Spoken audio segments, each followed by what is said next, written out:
รายการต่อไปเป็นรายการที่เหมาะสมสำหรับผู้ที่มีอายุ 18 ปีขึ้นไปอาจมีภาพเสียงหรือเนื้อหาที่บ่เหมาะสมผู้ที่มีอายุต่ำกว่า 18 ปีควรได้รับคำแนะนำไม่ยิ่งถือพาบุคคลดื่มเกินวันละ2 ขวดสู้เอาอย่างให้กูอ่าน Flagship Studio พร้อมกับ Major Cineplex ลาวและตลาดลาวออซีภูมิใจเสนอ2พิธีกรฝีปากกล้าบ๊อบฟรีแมน MC มิตรภาษาในรายการลันรีวิว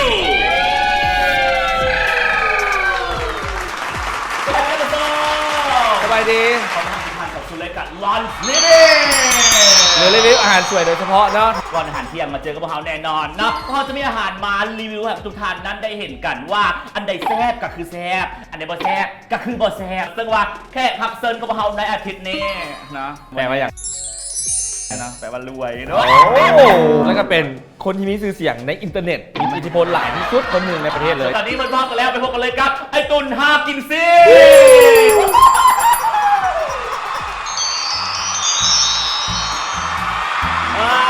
สวัสดีตุนสวัสดี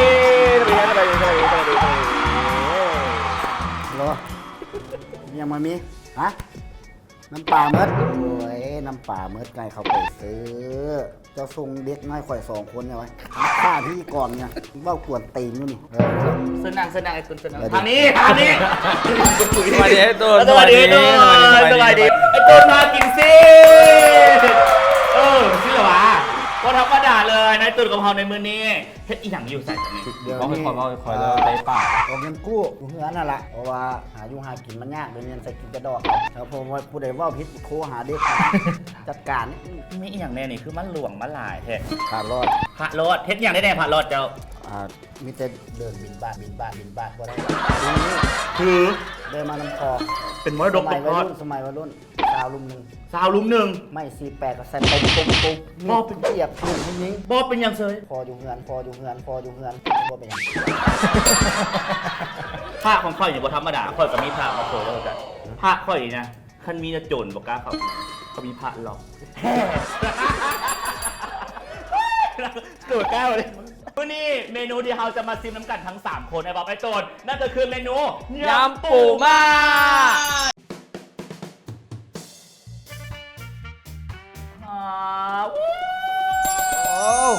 แซ่บเนาะ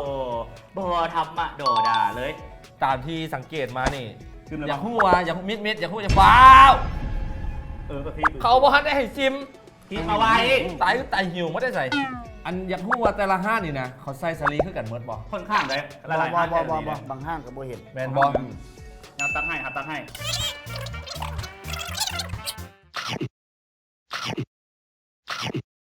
ตั้งแต่คำทำอิฐจานนี้โคตรแซ่บเลยแต่ว่าจะให้เดาว่าห้างใดนี่เดายากเคยไปกินห้างตัวซัดจัดๆเค็มๆแบบนี้เพราะเจ้าของห้างมา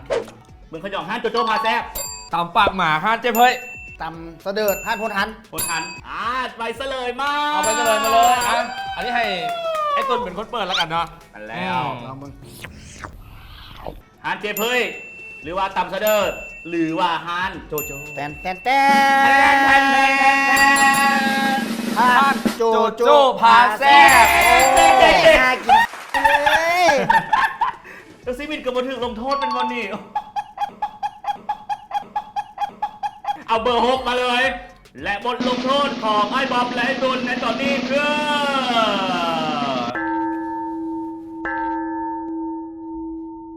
ทาดาเอาเพื่อหัวไม่อยากกล้วยกล้วยครับยำปูม้าเกิดมาจากห้องพ่อห้องแม่เราเคยแดกโอ้ยหมักกล้วยกับหัวผักบัวแดงมันอาจจะเข้ากันยาหอยจะไปเห็นอย่างนั้น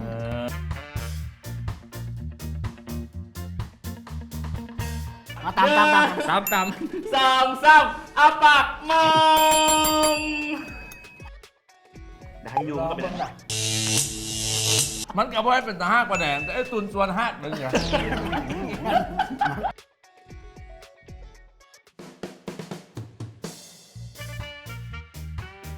ตัวนี้คือมาสีสันสดใสแฮะเครื่องประกอบต่างๆคล้ายๆคือกระเพราที่1เลยแปลว่าสีสันตัวนี้มันจะน้ำโบเล่น้ำดำโลมาเล่เดี๋ยวเราลองซิมน้ำกัน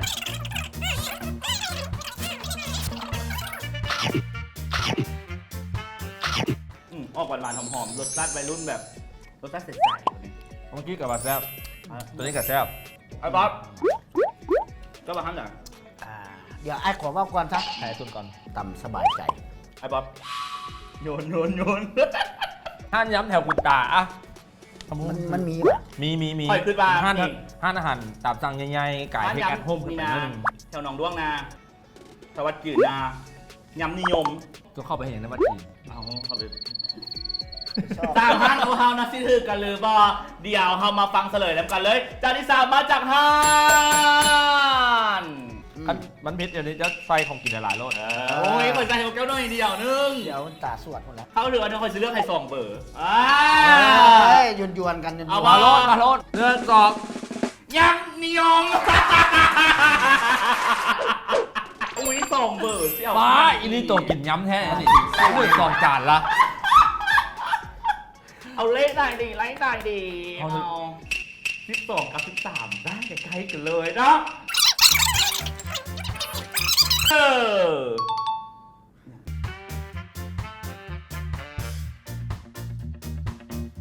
ตามไม่บาปกรรมจริง บาปกรรมนี้จริงเนาะ อัน1 2 3อ้าม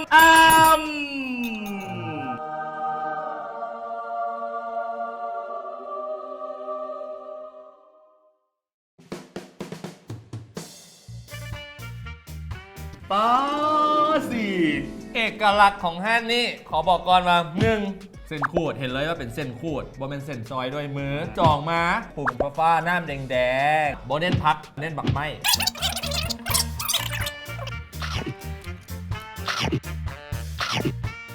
ตัวบังกี้ ตาลีบานเว้ย ตัวบังกี้ส้มหวานน้อยนึงตัวบังกี้เค็ม ไอ้บอกคุณทหารเนี่ย ค่อยไปนะไอ้ตุ้นไปย้ำห้องแก่ไปกับน้ำการเกย์กับยุ สองคนมายำห้องแกนบอล อืม ค่อยขึ้นมา ทบหน้า น้ำของรั่วตัว ของร่วนมียำสมบอก เกือบโบกู้ ตามสบายใจ โอเคนะ พายีทึก โอเคนะ โอเค ยำจานที่ 3 มาจากห้านโอ้ย จิ้มน้ำตา จิ้มกันจิ้มปาดกันแล้วเล่นสนิดหนึ่งที่มีหาที่สองใบเหรอเทพ สา ว่า ยตาสั้น แคบ มาจากห้านเอทีคอฟฟี่แอนด์รีสอร์ทตำยำแซ่บ โอเคเอากินกันเนาะบางคนพี่แผ่เอาเลข8เอาขอเลข8ซะ เล็กเป็ด เออ โอ้ย เลข81 2 3 โอ้กระเทียม กระเทียม โอ้ย โอ้ย บอก เอามาจัดมาจัดมาจัด บ มา อก นะกระเทียมนะ1 อันหนึ่ง 2 สอง 3 ดีต้านมะเร็ง ครับตัว ใหญ่ นี้ เพิ่มเพิ่ม ตัวนี้มันหึง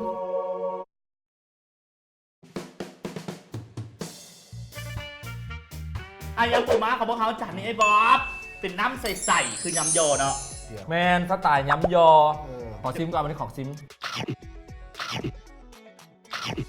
ห้านนี่ต่างทุกห้านที่กินมา1น้ำใส2บอไซสาลีและ3คือ เครื่องโบราณ บอคอยมีอย่างบอคอยมีอย่าง แอสเซสซอรี่เหรอ บอคอยบอหุ้งบางแห้งบางห้ากับบอไซเนาะ ไอ้บ๊อบคือมันจะฮันดัด ห้านย้ำแถวจีหอม เท่าที่หอม ห้านไหนก็ได้ที่อยู่แถวจีหอม ไม่ละครมันถอยบ๊อบ กินกันง่ายนะ จะเอาแถวไหนก็ ไอ้ ได้ ตุ้นก็สีดำแล้วไปอย่างท่านโบได้ได้ เจ้าเก่าแถวไหนก็ได้คือว่าคำมันอยู่แถวนั้นเป็นแถวได้ชนะ อยู่ใส่วะเลยคุณตาขึ้นไปซะนั่นแถว คอย ไก่ คอยฮอตสีหอม เจ้ากายสีหอม เลยขึ้นไป เนี่ยไปใส่ตะเนีย ไปทงโปงขุดไป ใส่ชื่อรถใส่ใต้ บอกคอยมีฮันหนึ่งที่คอยเคยไปกินแหละรสชาติแบบเดียวคอยมากแบบนี้มันกินง่าย อีกแล้ว เคยไปอีกแล้ว กูรูระมีกูบาฮูรูนะ ถ้าตัวว่าใหญ่ว่าหู้แบบนี้ถ้าพิษตัวได้กิน2 ไอ้สบายมาเลยอาจจะแมงแล้วกับบาฮูกันแต่เดี๋ยวฮันจับฮันซบยาวฮันอาหารซบยาว และห้านย้ำจานที่ 4 ได้แก่ห้าน ฮันซบเออี โอ้ห้านหลวงคนละเรื่องเลย โอ้ยไปกินตลอ ขุ ด ดเขาออกคือเขาจะหอยแต่เธอไปกิน ไอ้เฮ็ดจะไหนไม่ กรอบแซ่บ เส้นนั่นขึ้นไปเส้นนั้นบุ้ยไปถือ ไอ้ต้นเลือกอันนึงมิกเลือกอันนึง เอาเปรียบคือมี2 อันเพราะเข้าใจ อ้าว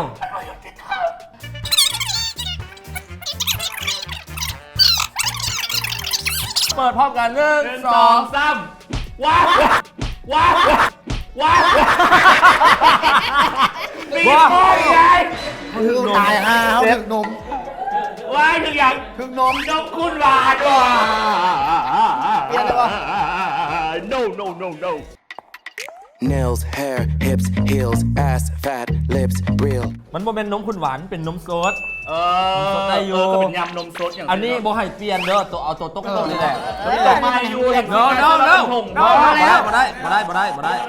โต๊ะกันได้เลียกินแล้วนะ เออ คันคือนมพวกไอ้เฮียลูกนี่มา ถ้า เลีย เวรกรรมนี้จริงซะถูกพระผู้พันรอดของ เจอ อย่าง พา อัน ไอ้ นี้ ตุ่ม ไผ่ โลด พันรอด เพราะเดี๋ยวว่าเอามาให้มันกลับไปหา เดี๋ยวมาค่อยพร้อมแล้ว มา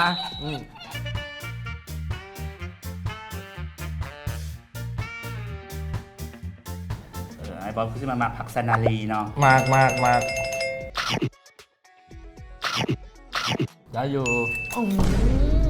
มันบนมันนมนะน้ำต่ำหู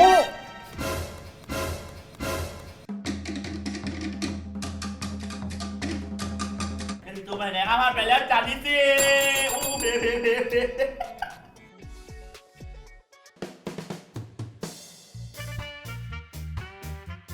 จากนี้กูตอบว่าถึกแม่ที่มือหรอก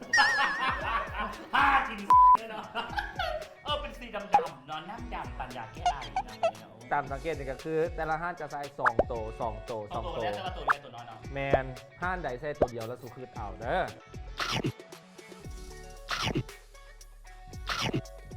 ให้ยังชิโม ห้านย้ำสัมซอนเจ้าไปเจ้ามีโต๊ะเจ้ามี ต้องแก ห้องเก็บ เอาที่ใครตอบว่าที่เอาเลือกเอารถสาม เลือกเอาเลยเหรอ เลือกเอารถสามกินใครกินมัน ห้านย้ำสัมซอน ยัง ปีนเบื้องออกอย่างเตอร์ข้างหลังนี่นะยังมีเตอร์ กูก็ลืม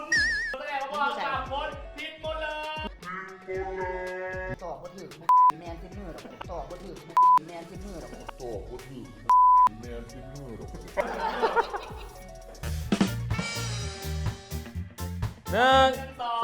2 3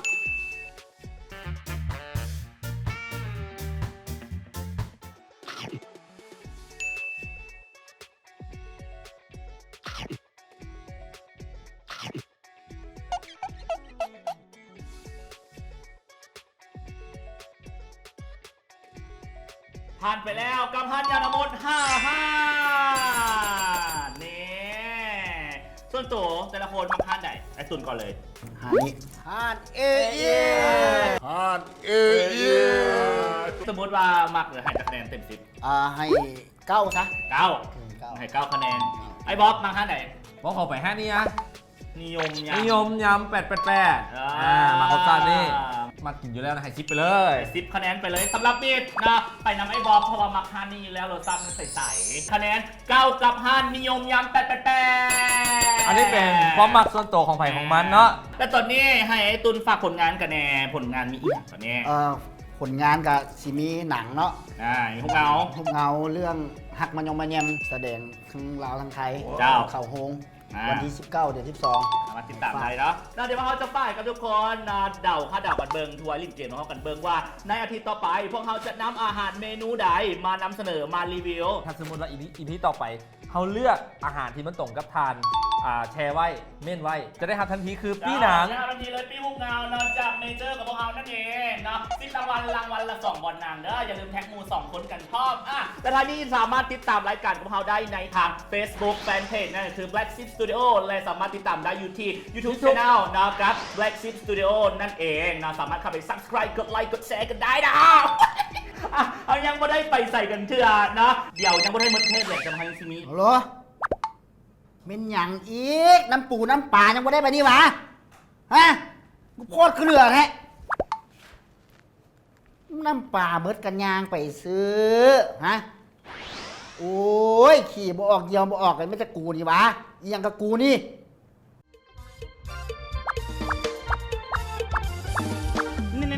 น้องสาวก็เข้าแต่คำนางคำนางเสียงละแมวเสียงแมวตามใจลงพันมาลงพันจงสงสารขอรับอย่าเปิด โอ้จำมันเนี่ยปิ้งหมาคือเอิ้นให้ไปส่งนี้กาวเนาะทุกพี่ได้สักบาทดิทุกพี่สักบาทมีบาทบุญ ไม่รู้อ่ะ บางอย่างเนี่ยนะห้องพูดมาที่เพิ่นภูเขาหิมาลัยนะกันออกมาเป็นอย่างสิ่นี้ คุยผีมาอะไรไม่เป็นผีมา ผมสิริไอผมปรารถนา ไอ้สิบอกตัวเวลาไปตัดด้วยต้องเลือกท่าดีๆเป็นอย่างต้องเลือกไอ้ตัดผมมิดคิดจนผมปง เล่าเรื่องความร่ำความรวยตอนยังน้อยนี่กูได้เคยขี่รถจักรยาน แม่รถใหญ่หมา ย่างเดียว มากินซีน เด้อสวัสดิ์สงสารแน่เด้อสวัสดิ์ สมัยตะกี้ความรอก็ห้องไอ้อาหลิว เลี้ยวตัวหัว 有你有我有情有生有死有義。 เดี๋ยวนี้ของห้องไอ้เดี๋ยวนี้ ไอ้เคลลี่ ขี่รถไก่ผู้สาวไปผู้สาวด้าฟังงับย่างไปโต๊ะผู้สาวแตกเป็นยังไงกูเมาไปห้างจะโต๊ะเขา ว่าเรื่องผู้แซ่ผู้สาวปล่อยผู้ทำไม่ได้ปล่อยย่างไปดิผู้สาวแลน้ำก้นเป็นไงเคยกินก็บอก ซีน ตาฟื้นยังโมเป็นตาได้ใจวังสั่งทางทางเอาหวัง ก่อนกลับบ้านไผ่บ้านมันสุภาษิตทานเมาเจอติ่งทานเมาเจอต๋องทานเมาเจอตุ้งแล้วคนได้กล่าวไว้สองประโยคในโลกได้จือจำเป็นหนึ่งคนที่เฮ็ดให้คนจือจำได้คือครูอาจารย์สองคนที่เอาเงินคนอื่นมาลงทุนได้คือนักการค้าแค่สองอย่างนี้มีคนลาวคนหนึ่งที่มันเฮ็ดได้ยังไผ่ลูกพี่ 俺の伝説はそう簡単に崩せやしないぜ。全日本ゴールデントリオだい。吉川様、電話切っちゃったこと怒ってるんですか？ ยังไผ่ลูกพี่เมียกูเองเมียหยัง เป็นมามีเขาพันนี้นะ เมียหยังล่ะเมียหยัง อ๋อขอไปแล้ว ขอหยัง เปล่า คือว่าหน่วยสุดท้ายแล้ว กุซี่หน่วยสุดท้าย เรียกมันคนพิมพ์เงินเป็นนี่เนาะเอาไปหนีบันนี้นะลงรถไว้ก่อนสิเปลี่ยนใจเอาหากินซี่ถูกกูบอกแล้วว่าบ่ต้องเล่นแนวนี้เอ้ยได้มาเลยเมื่อบ้านกูตายเกี่ยวมันบ่ล่ะบ่ล่ะบ่ได้กูไปทั้งตัว บ่ตีดำเขากระสางบ่ตีดำเขากระสางกระสอบเอาหน้าดูพยา